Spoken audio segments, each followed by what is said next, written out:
labor where it needs to be. So that's actually, the wages themselves, overall wage and benefit hasn't decreased for the most part. But what has decreased is the amount that we're actually expensing off. We're capitalizing more where it needs to be capitalized. Meeting with iView on the NISC, they've got quite a few tools built into their software already that will help us to continue to even allocate more overheads and stuff that should be actually capitalized into there. So that's why that number's a little bit less. Let's see if I got any other. What kind of an increase into the wages is reflected in that budget? Was it a 3%? It is a 3%. 3% across, other than those that were held, right, because of their level. Okay. So.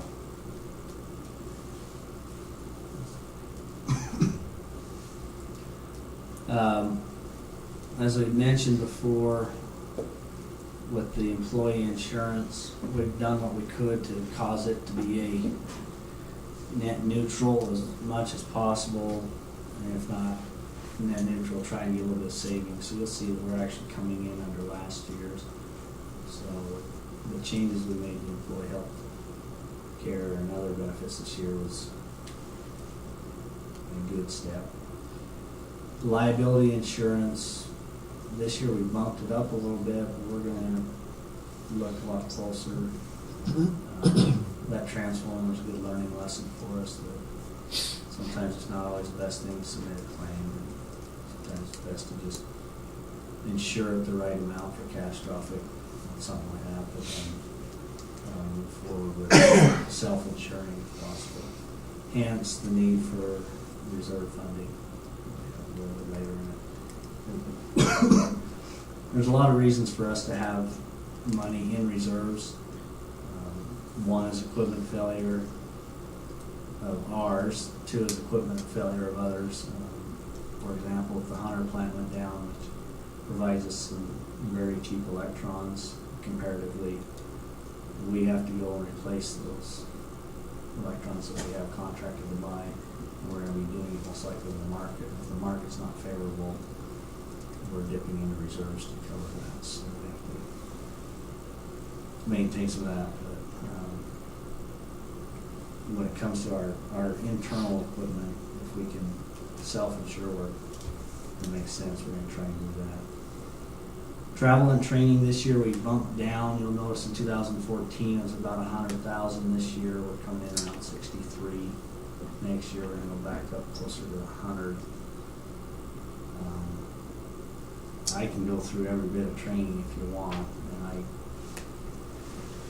don't see that any of it is not prudent and definitely put to work for the benefit of the ratepayers. So you can debate that all you want with me. I'm glad to invite any bit of discussion on it. We're definitely not sending people to basket leading courses. Materials. Money well spent, what you're saying. Yes. Materials are a constant up and down, up and down.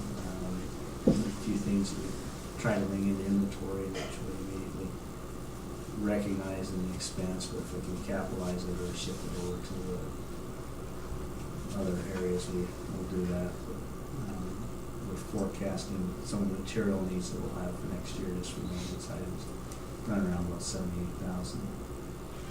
The biggest change that really will take most people by shock is the IT, OT, so information technology, operational technology.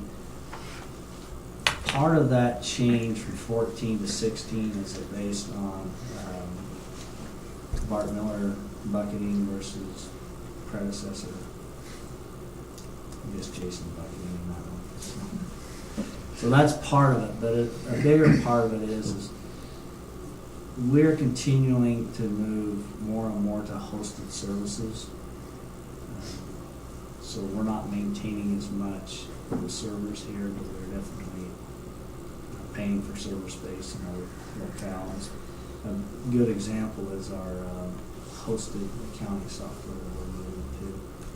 And just the annual fees on that are going up. And I think this is something we're going to see for a couple of years as that number continues to increase. It's gonna eventually level off. I think it's kind of leveling off now, but we could see it go up a little bit more. And the additional things that we're adding, we're gonna be changing our mapping system to something that's a little bit more a platform, more universally utilized. I mean, the county uses it on their county plat maps and stuff. And so migrating to that, once again, another service fee, another licensing fee. Do you have your own stuff that does that, or do you work with Don Witt's department to have them pull that stuff for you? Or do you work together on that? We do it ourselves. Could there be some shared that would maybe lower your cost? The issue with that is where we're different entities that make us license them individually. So it's the software licensing that's the issue. Correct. Okay. Trucks, vehicles, the maintenance on them, it's a pretty regular number, with pretty good handle on that. And we're constantly looking for ways to improve things, to get better data and stuff, so there could be changes there. Our maintenance plan is staying the same. We're still in a fairly heavy growth spurt, so we're still putting a lot of effort into meeting our customers' needs, but we're maintaining what we need to maintain, and it's about an average $300,000 to $400,000 a year necessity there. Building expenses about what it costs us to run our buildings, just an overhead. Office supplies we're kind of held off this year, keeping them a little bit low, trying to ensure that we're adequately getting what we need. But you can only hold off on certain expenditures for so long, and it eventually comes up in the ratchet. Is that why in 14 it was 127, almost 128, and then you went down? Budgeted at 79 and only spent 62. That's the coffee? I'm just kidding. You needed to be here for that. Yeah, I remember hearing there was a discussion on It's better gloves. it. But I mean, is that what you're saying you held, but now you gotta go back up a little bit? Well, a lot of the reason it's going up is we've gone from a postcard Yeah, to that full new, paper. yeah, mine came today in the mail. And that just costs us, before we were producing and mailing postcards for right around now 38 cents. And now we're producing and mailing closer to 50 cents. So that over the year would raise it. So that's a lot of that. Are you getting a lot of satisfaction, Jason, from customers with that? Or have they figured it out yet? We've got feedback, positive feedback. You know, the main thing is the customer's information is now in an envelope, whereas before it was in a postcard with, put our customer's information at risk, and that's what, it's the real drive to those security concerns there, so. Yeah. Now we also have enough paper space to give out more information as well, which we'll continually get better at. One item that's added space would be greatly beneficial is, I don't know if you got a little yellow postcard in the mail informing you of this. Yeah, I did. In the future, in October's meeting next year, we need you to set the date and time for this meeting. Then you're gonna put it on the And then November we'll ballot. put it in November. We put it on cycle 2 of November and cycle 1 of December, and so then we'll meet the 7-day mailing requirement to notify all our customers. That slip up cost the company around $4,500. Would it? That's on me. The light bill goes, I guess, to everybody basically in the county. Has the city ever used, I mean, on a postcard you couldn't, but has the cities ever used that billing to send out city notices or whatnot? or Yeah, we have a county-wide? newsletter every month. Well, I know, but I guess what I'm suggesting is combine those together, maybe let the city cover part of the cost for this. Of course, your newsletter goes to city customers, That's right. and I don't know whether you guys, Midway does They're anything. two We different do it quarterly. entities. There's Heber City and there's Heber Lake.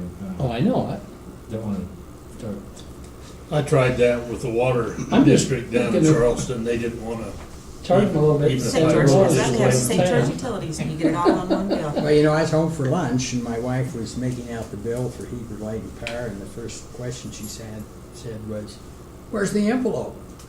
I said, "You've never got an envelope before. What's the It's deal?" always on the postcard, yeah. We Well, Heber figured- City puts an envelope. Well, you know, I guess in I'm there. thinking countywide notices, if you bill us or whatever, and say, yeah, we'll send that in our deal for this We're- amount. We're more than happy to insert what we need to. That's The sure a good envelopes, by not sending a return envelope, we figure it saves the company right around $280 per month. I don't think you Yeah, I can send a understand, return and envelope. that's another problem, but that's a typical response for One thing we've found, and consumer. Mayor Wallace called me on this issue, I mean, our younger residents, I don't think they read them as closely as our older residents. And the previous payment Depends on how you do the math. line has been confusing quite a few of our customers. And so we're trying to figure out how best to word that. that's the older customer. What less, what The line? previous payment line. So at the very top, you'll see Oh, yeah, your previous balance, and then you'll see a previous payment, and there's a Yeah. little CR usually next to it it. says thank you or Robert, whatever, your, yeah. your word for the week is previous. Teach Just the asking kids at what school. line. I didn't hear what he know, said. but your word for the week to teach the kids at school is the word previous. Yeah, What is previous? they went prefix today with them, I was talking to them. They don't know what pre and post are, so I know. Anyways, well, you did say, what, about 10 or 15% of people are paying online, so they're not using the system anyway? we actually, I ran those numbers the other day, we have 46% of our customers use Express Bill Pay right Wow, that's So- good direction. now. But only about 10% are paperless billing. So we're still having to send out quite a few papers that people are just paying online. But the fact that we're 46% online is pretty good number. So you don't need an Yeah, but envelope, we Jeff, just to go set up an online. email, they just email it to you. That'll be the day. For you or for For Claudia? my wife. Jeff just likes to check up with the companies, because his wife writes out the check, but Jeff delivers. Yeah, I bring it by all the time. She doesn't want to spend the 49 cents to mail it, so I swing through the drive-up window every month. On our debt, these are our fixed payments. This number could change throughout the year. I actually budgeted at the full interest, even though on our 2010 B bonds, or the Build America bonds, in which we're supposed to get a 35% subsidy from the federal government on the interest. Sequestration cuts have impacted that, and for 2016, it's looking like, I think the number's 8.6%. I still budgeted at the full amount in the event it doesn't happen.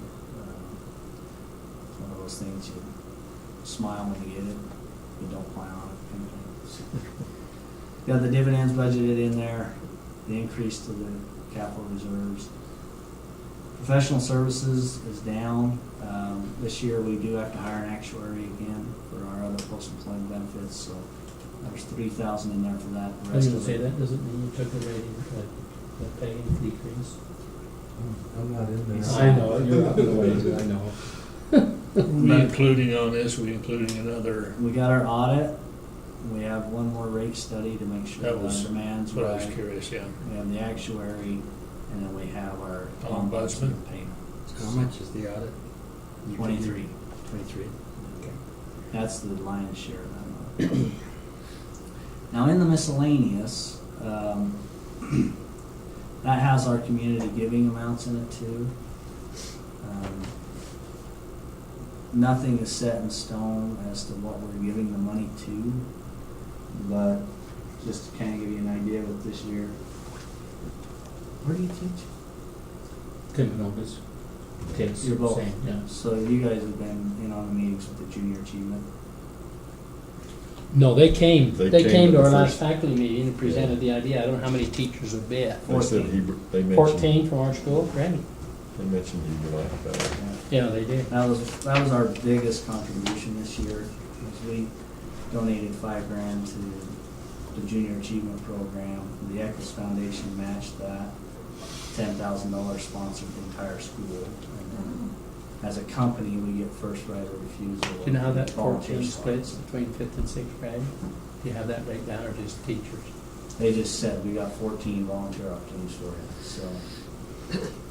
So we'll try and fill it first with Did you volunteer? the employee base. We may do Did you something sign up? similar this year, but we have money built in there to Doesn't apply to me. definitely I mean, go to the community, so. I guess it could. No, I don't think it has. What else is- I think that's about it. So as of right now, we're looking at about a $445,000, if you want to call it net income, with about $800,000 in capital monies paid in aid of construction by developers, and about $670,000 in impact fees for a dollar increase to the company of about $1.9 million for the coming year to go towards capital projects. We've got about 44, I think, projects. I don't know, I'm gonna go through all of those. Good bunch. You'll notice we pulled out that transmission line, and second point of interconnect, the big chunk of it. We still have $10,000 in there because we'll probably eat up all that plus a little bit more in just meetings, keeping things going. But those numbers aren't reflected in there anymore. We only have one vehicle slated to be purchased this year, so that's why that's a $50K. The systems and technology changes quite a bit, but a lot of that is the IU implementation and any we're gonna do with Esri. Those are the two main things. So that is the budget for the coming year. Thank you, Bart. Also, thanks for putting this together for us. That's been a lot of time you spent, Jason, and our department heads putting this budget together for 2016. I think it's been thoroughly looked at from all sides, and getting us a budget. You propose things can change, go up and down quickly, depends what happens in the system. But so grateful for what time you put in. I know I spent probably an hour and a half with Bart to go through the detail, and I'm sure members of the board have too. And it's still open to the public to anybody would like to look at some of the numbers. We can try to give what you want to. And at least today I'll give you an overall view of everything what's going on with the company. I feel very comfortable with the budget. I think it's a good prediction of what we need to look for, and I support what we've put in for the amounts that we need this year. So any of the board members like to state anything for the budget? I think that I gave my 2 bits worth on the draft, and it's not changed. I still think it's done well. I think we're getting things on the mark. We know that things are fluid. We may come up short in some areas, we may come up long in some areas, but you've given it the best evaluation you could, I think, and I'm happy with it. I just wonder what the public has to say. Looking for them. We love it. One thing I would like to add on it real quick, something me and Mayor Wallace talked about. There are items that are in this budget that if, as the year progresses, it doesn't make sense to move forward with, we will not move forward with them. if your crystal ball is any better than ours, then by all means, we welcome you to share it with us. But we definitely, in some cases, have to hedge our bets. But managing according to a budget is it's a novel practice. Sometimes you manage to the best interest of the system. And so we, like I say, if we're not approached by anybody to donate money to them and help their cause, and we feel like it's a good cause to put money towards, we're not going to do it. Just because we have the money, that doesn't mean we're going to spend it. But we also appreciate your votes on the budget for those items that we do recognize as a need. So. Any other comments from the board? Well, I think it's a conservative budget, and I think that we're looking out for our capital expenditures. I think there's been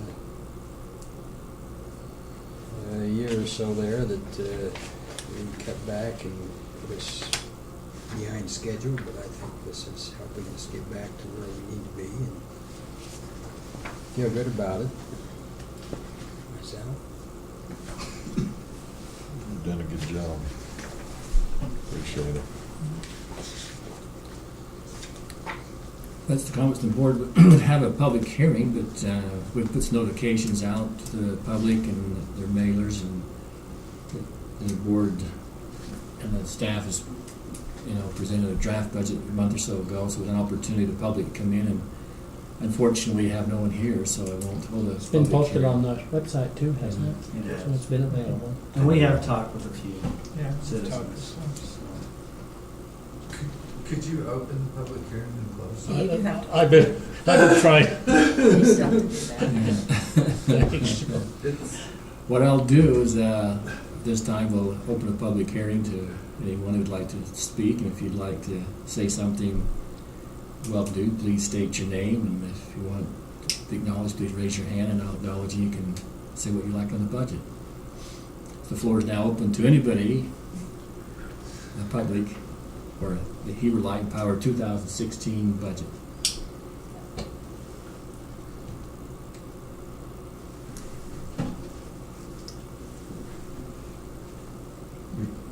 opportunity, Harold. Okay. With no one coming forth, we'll close the public hearing for the 2016 budget for Heber Light and Power. And we'll put it back to the board.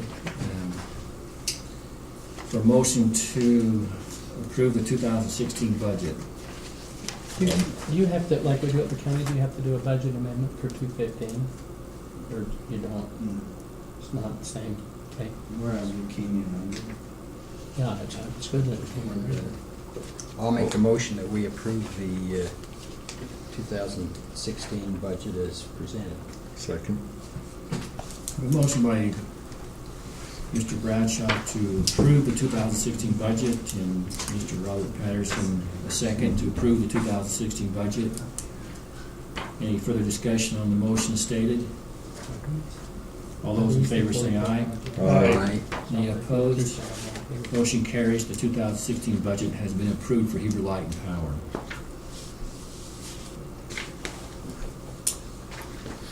Maybe we'll go back to Mr. General Manager's report again. I didn't want to suggest by asking what we could do that you're not doing everything that you can as a staff.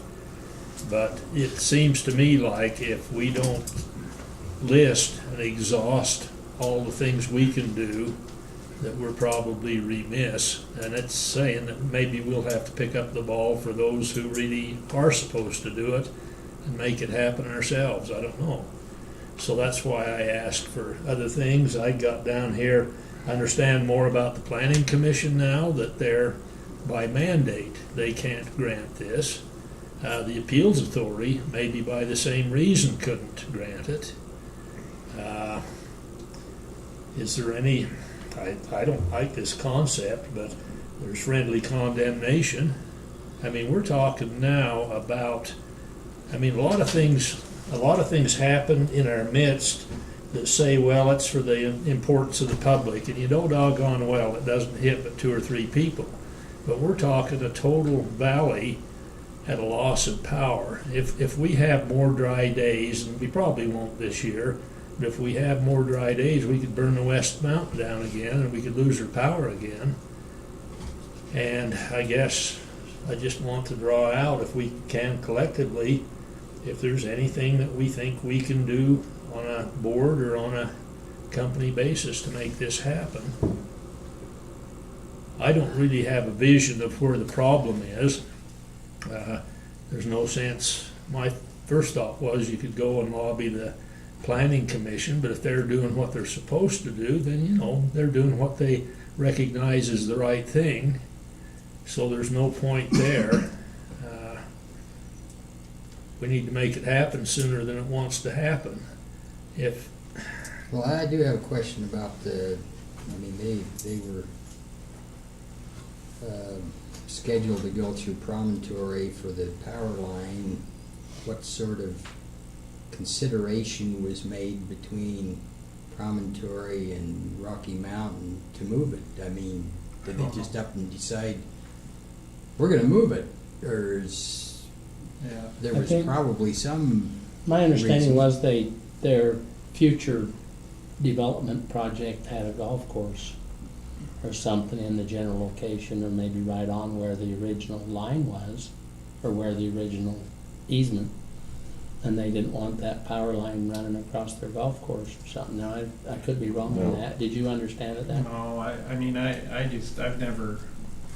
never even got into it. I mean, There must have been some sort of negotiations or consideration one way or another for them to move it, yeah, I would guess. I mean, when, Probably aesthetics. for the most part, we try to, not get into it by right away, but when we do, and we're going to a private landowner and we need to buy right away to get somewhere, we go to the landowner and work with them. I mean, it's not, my way or the highway. don't start hardball, right? No, it's like, how can we work with you, we've gotta get this line built, and what works best for you as the landowner. I think, I really think that Rocky Mountain Power did their due diligence there as far as working with the landowner. Isn't Promontory the landowner of the new easement as well as the old one, Mhm, right? They right. didn't move it off of their property. No. They just shifted it. As well as the property in Wasatch County that it is on. Yeah, But that it's owned- corner comes, it's Promontory land, Promontory Prom- in Wasatch County. Is that part of Absolutely. Promontory then, that little That piece we're little talking corner that about? comes in is With Promontory property. five lines in it. Yeah. Well, five 5 poles, poles, I comes mean. over the hill and comes down and makes is it a 90-degree turn? So basically, the property owner just requested it to be moved to their property line. Yeah, without consulting Summit or Wasatch County, with how it might affect them. Yeah, I've been to planning commission meetings, and that's what I expressed at the planning commission meeting is, I'm not necessarily worried about where you put the line, it's just that if you don't put a line in, that it's gonna get delayed, meaning if you don't go with plan A, then we're gonna be delayed. And with that, it still got denied. Now, I went and said what I could. It's clearly not in our service territory, and it's clearly not our line, it's their line, so. But it has an impact on We them. understand that, but sure has a huge impact on the valley, Mm-hmm, the county. absolutely. Yes, it does. Yeah. It scares me ever since you've been talking about this problem that came out. Because Mm-hmm. we thought we were just going ahead with it this is next year, Well, we can continue to, we have, as soon as, we'll meet with Rocky Mountain Power again. That meeting hasn't been set yet, but we'll probably get set for right after the first of the year. And we'll keep bringing you updates. That's just the last update I have is that, you know, like I told you before, we are feeding radially out of Hale. And that's going to continue, and we really start to get stretched towards the end of this decade. Well, are we the only one that's really, I mean, we're probably closer to being a sacrificial lamb than anybody is along this whole project. And unless we keep nipping at their heels, they're gonna just take their lovely time and do it at their convenience, it sounds like to me. Unless they're going through the process, unless it's all the legal stuff that they're gonna have to do, and you can't speed that, so. I mean, it's literally that. I mean, you know, you go back to, this line's been talked about as long as I've worked here, even before I started working here. We've had their, you know, predecessor owner, Scottish Power CEO, in this boardroom talking about the line. And I mean, everybody knew that this, you know, this is a needed project. It has to happen. It's just that at that point in time, the board at that point in time, we didn't have a defined service territory, and there was the risk that if they built the line, they could start dropping substations off the line. And, well, we got the service territory issue resolved, and that took how many years, for those of you that were here. And so, you know, we're just literally, I mean, if it stopped growing, you know, we'd be okay, and if our forecasts were off. But I really think that our forecasts are right where they should be. I mean, Well, you said they're conservative. yeah, we're at 37.5 megawatts, and we're forecasting 42 to 44 megawatts on peak in 2019. I think for being an old fellow, I've got characteristics of the youngsters, and I want it to happen now. Wouldn't be so bad if it wasn't so much hanging in the, you know, I mean, dropping us off power. We've got a lot of backup power around with individual generators and stuff, and the folks in the company bailed us out pretty good last time when we lost the 138 going down there, but it didn't cover us entirely either. So I don't know. I for some reason, I guess I think in the back of my mind, there's got to be a way to put some speed to it. And I don't know. You probably have the same feeling. If you did, you'd probably have done it already. Jason, how does this affect the new substation? It pushes it.